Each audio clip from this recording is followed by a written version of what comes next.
Your business with Tataru is finished.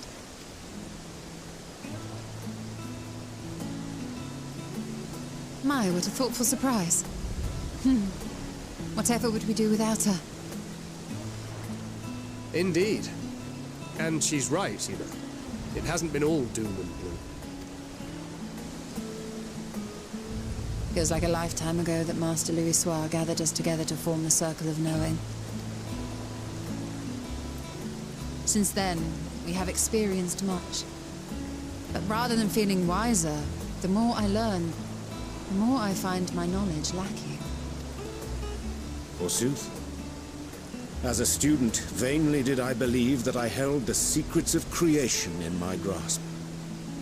Yet that which I had seized was but an insignificant sliver of what awaited in the wider world.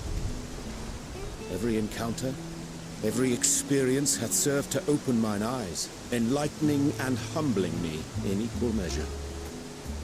Even from those whom I called enemies have I learned many a valuable lesson. What will we learn at the edge of the universe, I wonder?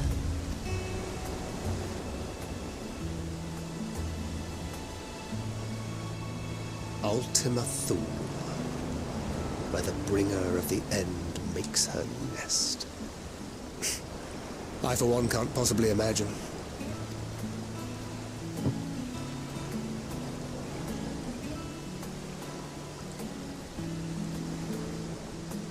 But whatever awaits us there, we will survive. We must. For her.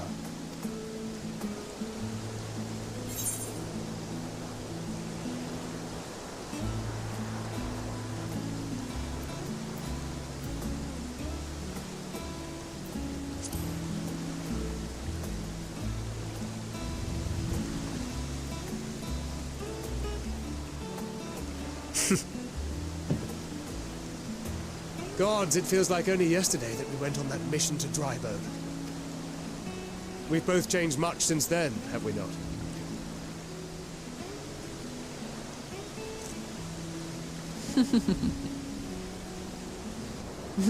We've come far together, and if we have aught to say about it, we'll go further still. Aye, we will avert this calamity and return home. In preparation for which, we must give thought to what we hope to achieve after the proverbial dust is settled. What with the primals and Ascians all but dealt with, I suppose we'll need to look for new hobbies. In all seriousness, though. In uniting to overcome a common foe, the disparate peoples of the world have found a way forward together. It's a truly gratifying sight to see. Indeed. Though it was many years in the making, we have successfully set in motion the gears of fundamental change. With this, we have fulfilled our humble role as a symbol of hope. And I dare say it is time to bow out. After all, there is no shortage of hands to bear the torch in our stead.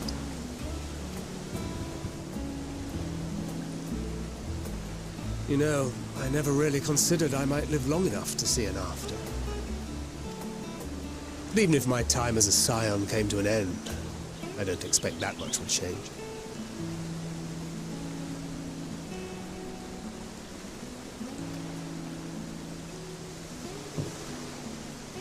Traveling the world, going wherever the wind blows, lending a hand to those in need. A journey for journey's sake. It doth suit thee well. I must confess, I too have yearned to see more of the world. If thou art amenable to the suggestion, I would accompany thee. Mine ability to affect an air of normalcy through artful disguise is much improved, thou must concede. Aye, well, improvement is relative. You still look suspicious no matter what you wear.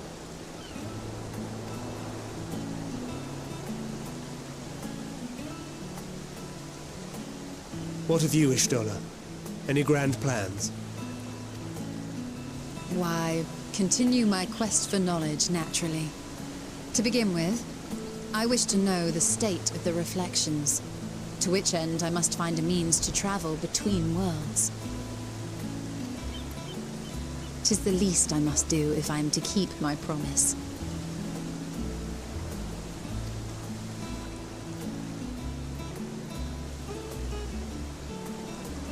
Should my pursuits prove unduly arduous, I won't hesitate to call on you. And in return, I will take you to see Reen one day. I'm sure you cannot wait to see the fine young woman she has become.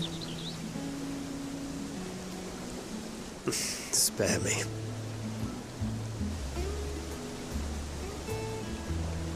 And what of thee? What wouldst thou pursue at duty's end?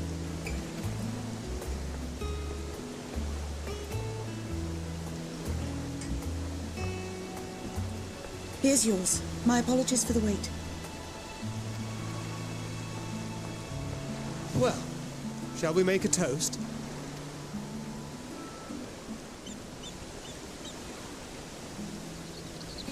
To victory. To our comrades. To the future of the star.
Oh.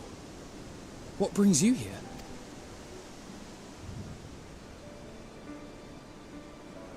Ah, so you were worried that the Levier household might again be gripped by turmoil.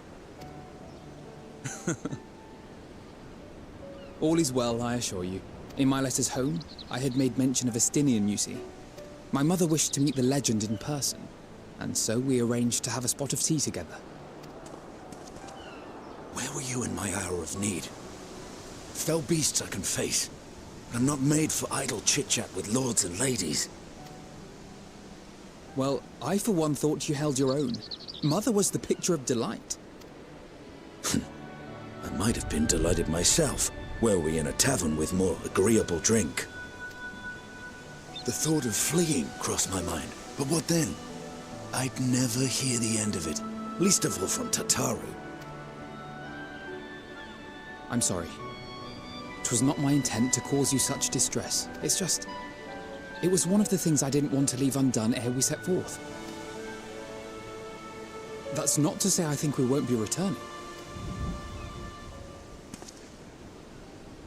Yet, given what lies ahead, I did not wish to leave for later that which I could do today.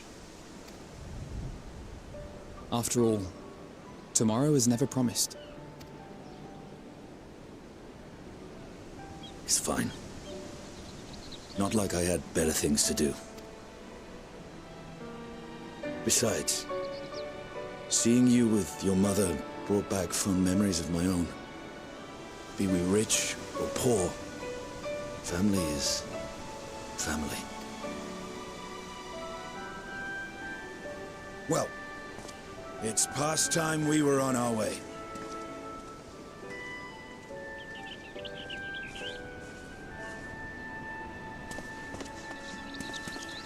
Wait!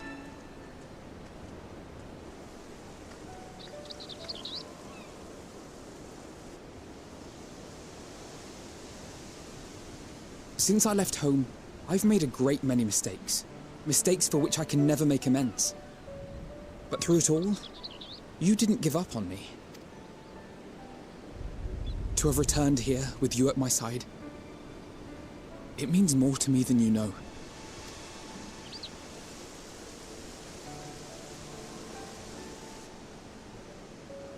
Thank you. From the bottom of my heart.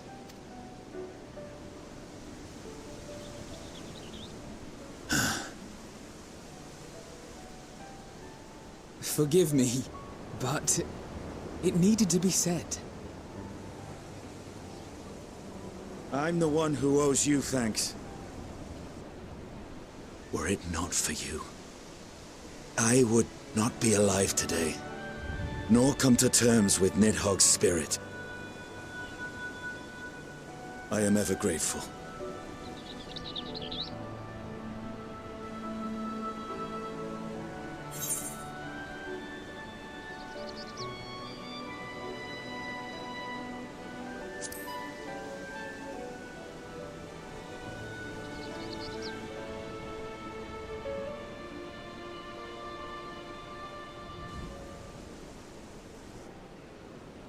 Well, we needn't make it a competition. You know, this must be what Hydaelyn meant when she spoke about depending on one another. However treacherous the road before us, together we will prevail.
Oh.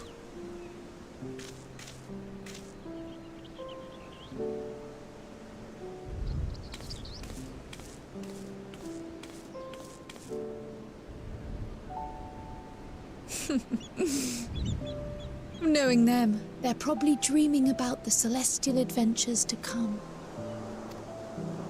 Just as well. They've been running themselves ragged of late. Unlike you and the others, I'm a few steps removed from the danger and excitement. The things you all get up to never fail to impress me. But by the same token, I can't help but worry. Not only for your safety, but for your happiness.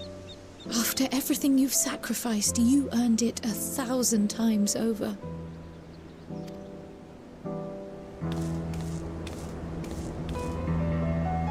From the simple pleasures of tucking into a hearty meal or collapsing into a comfortable bed, to the grand triumphs of visiting legendary lands or finding true love, you deserve all the joy in the world. There is so much that life has to offer, so much to be treasured and shared with those we hold dear. So promise me this. Come what may, you won't give up on your own happiness. When you're out there fighting tooth and nail, it's all too easy to forget. But in the end, your passions will be your greatest strength of all. Remember that.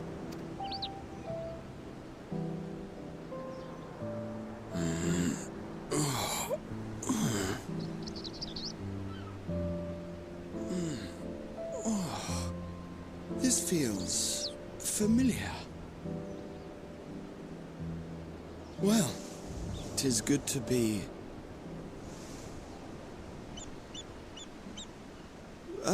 wait. What am I... Gods, don't tell me I fell asleep. Not that there's any shame in it, but you were sleeping like babies. Oh, how embarrassing.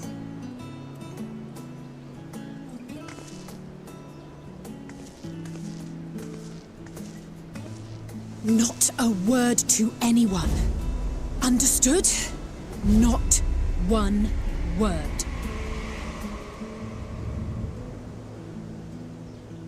I'm told that sleeping in proper beds of your own choosing is a much more effective way to prepare for battle.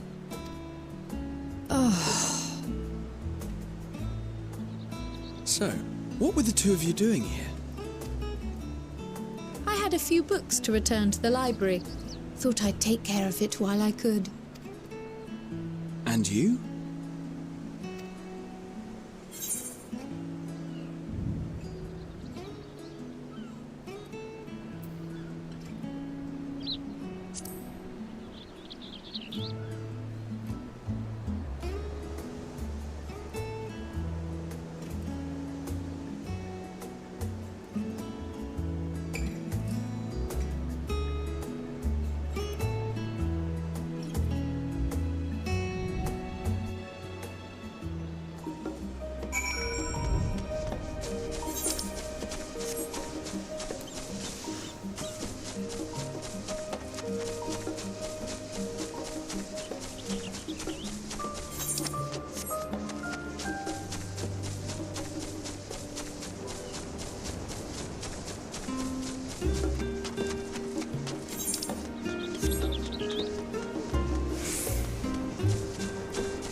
You will never get what you want.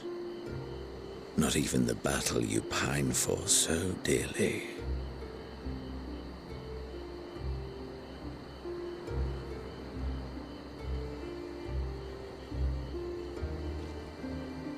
In that transcendent moment, what was it that I sought in you?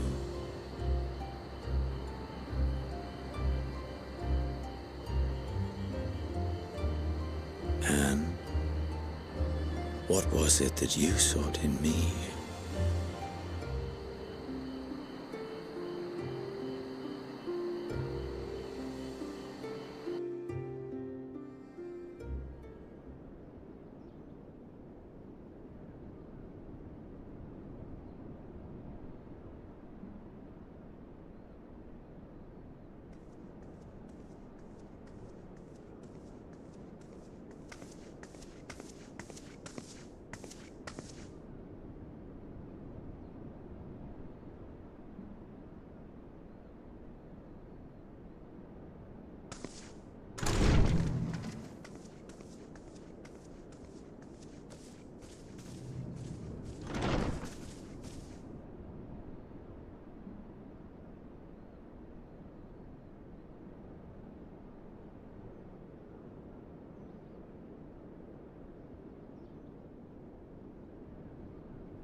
How often have we thus assembled?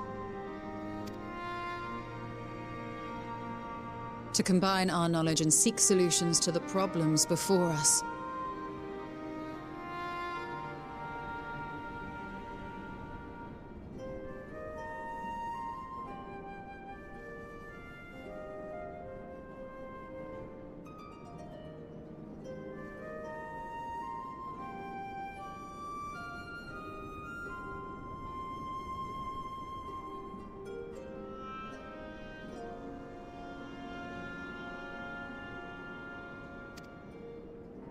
Back at the Waking Sands, it was all we could do to address the most minor of troubles.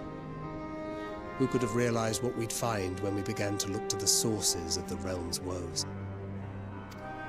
At the Rising Stones, we made great strides and shared many moments, from the joyous to the sorrowful. We've had occasion to call other places home too. Be it Ishgard or Kugane, we were fortunate to find sanctuary wherein we might take stock and continue our fight.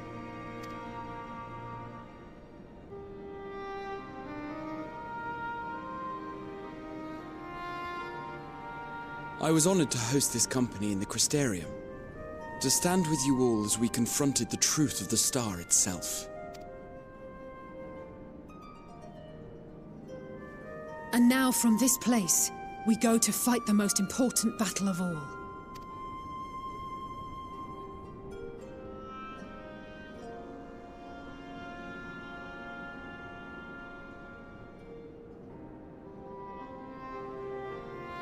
The Forum has sent word. The Ark is ready. The Loporrits naturally will be commanding the vessel. They will see the 8 of you to Ultima Thule.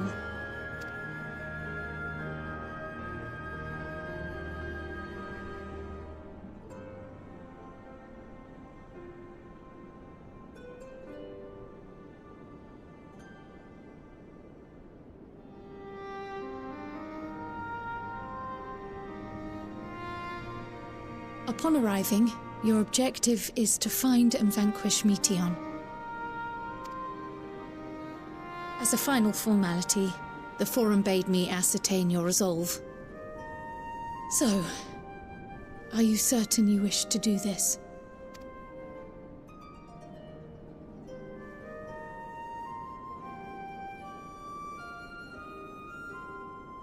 We are.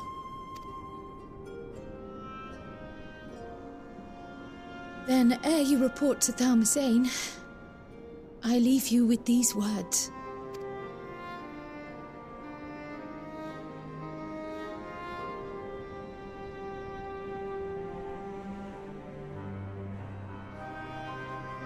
You must triumph. What that means will differ for each of you. To make it back home, or to simply avert doom, or perhaps something else altogether. Yet whatever it is that drives you, I have faith in its power to see you through. So please, triumph.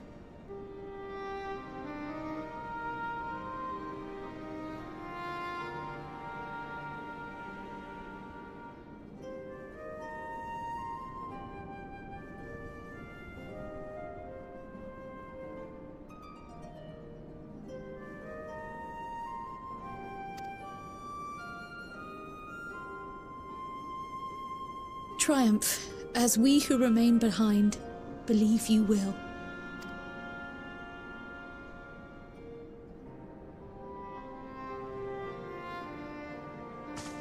Let us be off then.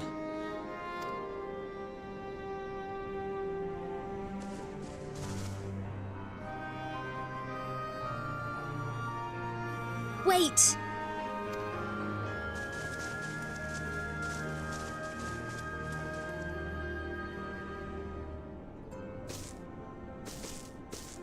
Both Kryl and I will be there to see you off, but as your receptionist, I feel I need to say this here.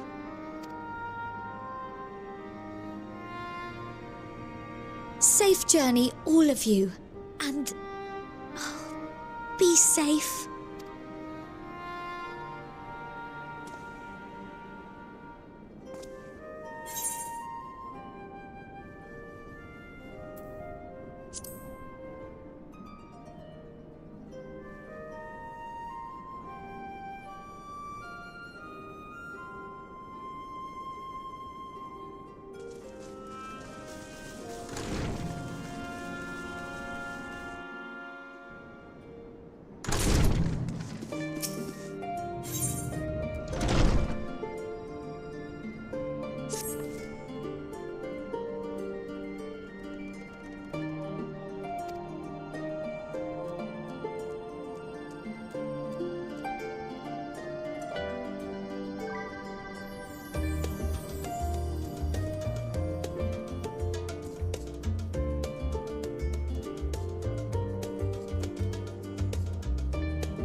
All present and accounted for?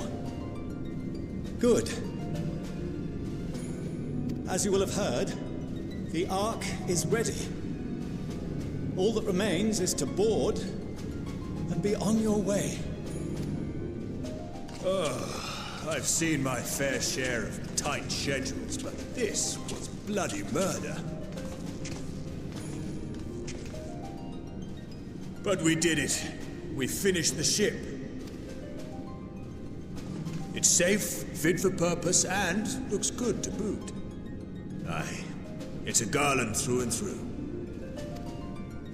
I really don't know what we'd do without you. Thank you for everything. Don't mention it. Ever since that episode with Omega, I've been toying with the idea of star-faring vessels. And as they say, necessity is the mother of invention. We've learned a lot, let me tell you.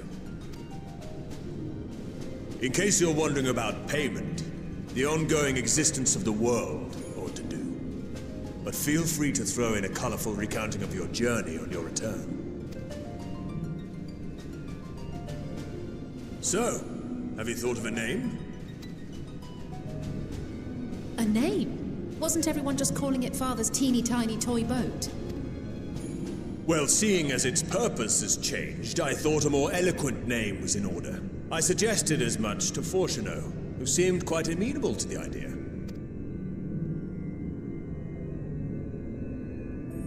As you know, this vessel is the culmination of heretofore unprecedented collaboration. And though said collaboration is owed to the Scions, there is another whose noble deeds made our work possible. From a fragment of Dalamud, we obtained not only advanced materials such as refined adamantite, but the knowledge to traverse the stars. And this fragment would not have found its way to us had the Archon Louisoix not fought to protect this world. And in so doing, laid down his life. Now that the vessel stands complete, I cannot help but wonder if it was more than mere happenstance. If it was my father's intention to guide us here. In the hopes that his guidance will see you all safely home, I name the vessel after that self-same fragment of Dalamud he delivered unto us.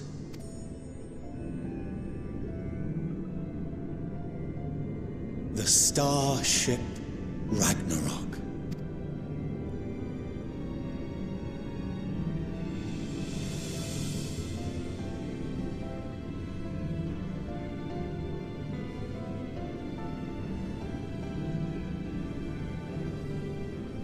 Sorry for the wait. I got everyone you asked for, and not a one less.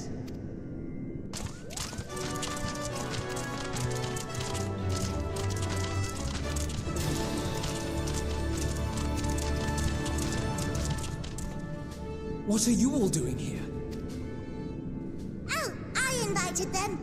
The representatives of those tribes with religious inclinations. You've done a fine job of readying the Ragnarok, but for it to take flight, we'll of course need the power of the Mother Crystal. Given its immense size, however, transporting it would be an absolute logistical nightmare, not to mention we'd need to shatter it into tiny shards for feeding to the engines. But a brilliant idea came to me. We convert the crystal's energy into forms that can transport themselves!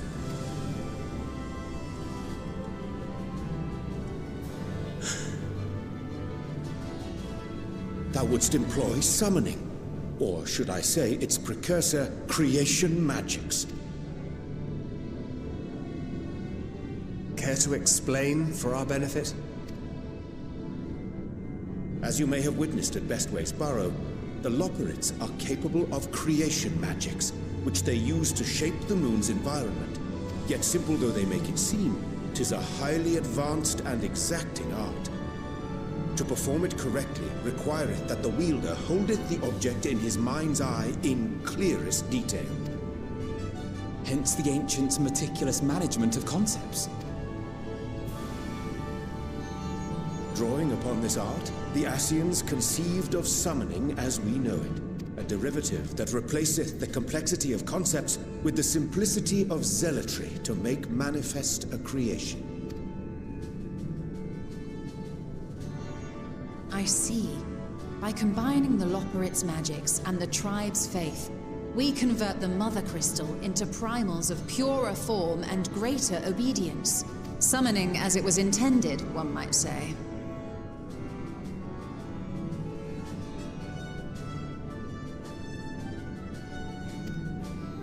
Indeed! Indeed! While Heidelin gave us the ability to use creation magics, she forbade us from using it to make anything possessed of a soul, or similar. She didn't say anything about fulfilling the desires of others, though. So, borrowing our friend's faith, we'll create deities using the Mother Crystal's power and send them to the Ragnarok!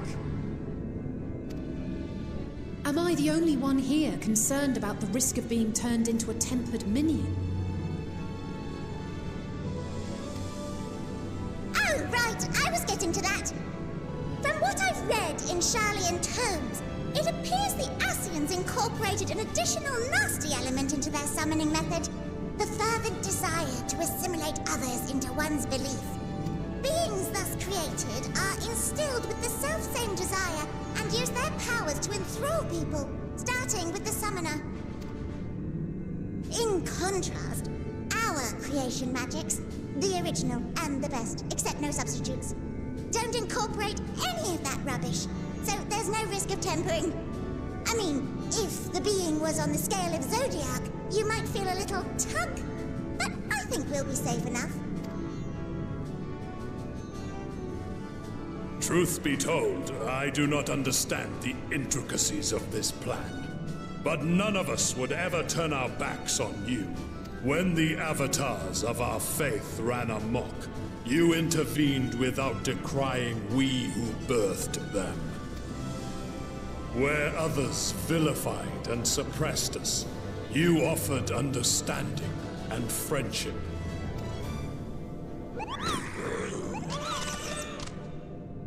In gratitude, we will share with you the true expressions of our gods. Not malevolent deities, but benevolent saviors. Alright, you lot, we're heading to the ethereal sea. Stay in sight, else you're liable to get lost. Lead the way!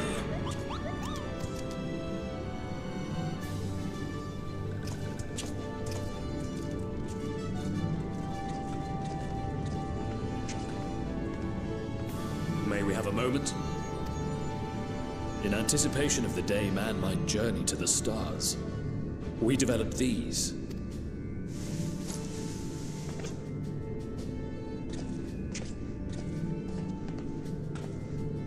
Portable teleportation devices.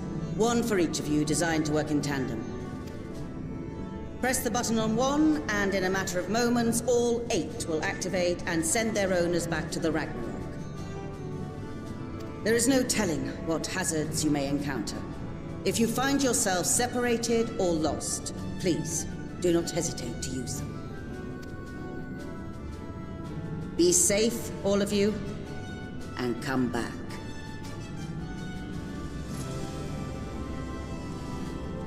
You as well. I pray you take care. Looks like everything is in order, so I'll go ahead and board. A few of my fellows will remain to assist with the summonings, but rest assured, the vessel won't want for competent crewing.